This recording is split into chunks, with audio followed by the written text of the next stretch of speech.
বিসমিল্লাহির রহমানির রহিম। টানা যে বৃষ্টি শুরু হলো, সেই বৃষ্টিতে হায়াতপুর শাহপুর মাঠের যে ড্রাগন বাগানটা রয়েছে, সেই ড্রাগন বাগানে এখন এই মুহূর্তে পানির এই অবস্থা। পানি মোটামুটি উঠছিল, একটু নেমেছে।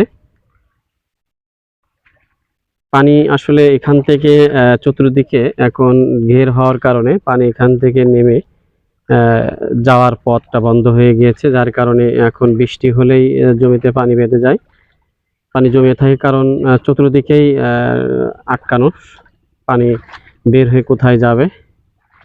দেখেন এখন বাগানে কিন্তু ভরপুর ফলন। এই অবস্থায় বাগানের অবস্থা, পানিতে এই অবস্থা। আল্লাহ পাকের অশেষ রহমত, দেখা যাক আল্লাহ পাক কি করে।